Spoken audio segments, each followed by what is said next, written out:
hindi po mami yung kotse. Oh my God. आज हम बात करने जा रहे हैं एक ऐसी घटना की जिसने पूरी दुनिया की राजनीति हिला दी है। 9 सितंबर 2025 को इजराइल ने कतर की राजधानी दोहा पर सीधा हमला किया। यह सिर्फ एक सैन्य कार्रवाई नहीं बल्कि पश्चिम एशिया की पूरी राजनीति को बदल देने वाला एक ऐतिहासिक क्षण है। जब दोस्त दोस्त पर हमला करे तो दुनिया की राजनीति बदलने लगती है। दोपहर 3 बजे स्थानीय समय पर दोहा में धमाकों की आवाजें गूंजी। इजराइल की वायुसेना ने वेस्ट बे लेगून जिले में हमास के नेताओं को निशाना बनाया। इस हमले में 15 लड़ाकू विमानों ने 10 सटीक मिसाइलें दागो। अल जजीरा के मुताबिक हमले में 6 लोगों की मौत हुई है, जिनमें शामिल हैं हमास के मुख्य वार्ताकार खलील अल हया का बेटा। टाइम्स ऑफ इसराइल के मुताबिक जिहाद लबाब खलील अल हया का कार्यालय प्रमुख, जिसकी इस हमले में मौत हुई। तो वहीं अल जजीरा ने दावा किया है कि कतरी सुरक्षा अधिकारी की भी इस हमले में मौत हुई है। तो CNN दावा करता है कि 3 अन्य सुरक्षा कर्मियों की भी इजराइल के इस हमले से मौत हुई है। यह पहली बार था जब इजराइल ने किसी खाड़ी देश पर सीधा हमला किया है। हमले का मुख्य टारगेट था खलील अल हया, जो हमास का मुख्य वार्ताकार और गाजा का निर्वासित नेता है। अल हया यहूदी सिनवार की मौत के बाद हमास की 5 सदस्यीय नेतृत्व परिषद का सदस्य बना था। हमले के समय हमास के नेता अमेरिकी राष्ट्रपति ट्रंप के युद्ध विराम प्रस्ताव पर चर्चा कर रहे थे। इजराइल ने इस ऑपरेशन को समिट ऑफ फायर नाम दिया है। 2000 किलोमीटर की दूरी तय करके F-35 स्टेल्थ जेट का इस्तेमाल किया गया। हवा में ईंधन भरवाकर लंबी दूरी की मिशन को पूरा किया गया है।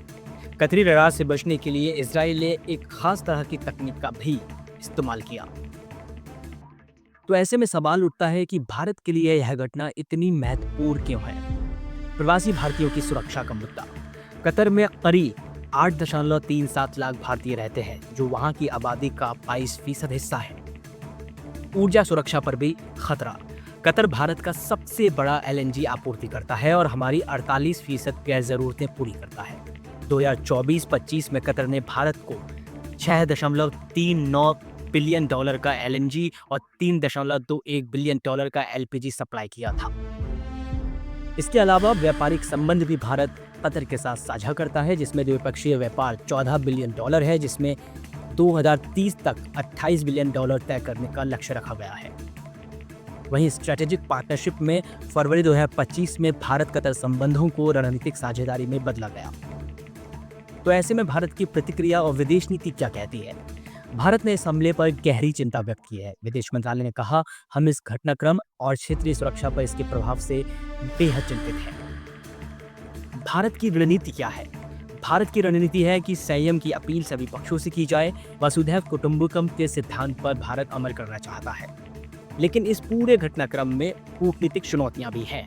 भारत को इजराइल और कतर दोनों के साथ संतुलन बनाना होगा। दूसरी तरफ अंतर्राष्ट्रीय प्रतिक्रिया भी अब सामने आने लगी है। वैश्विक निंदा की गई है। संयुक्त राष्ट्र महासचिव ने कतर के संप्रभुता का स्पष्ट उल्लंघन बताया है।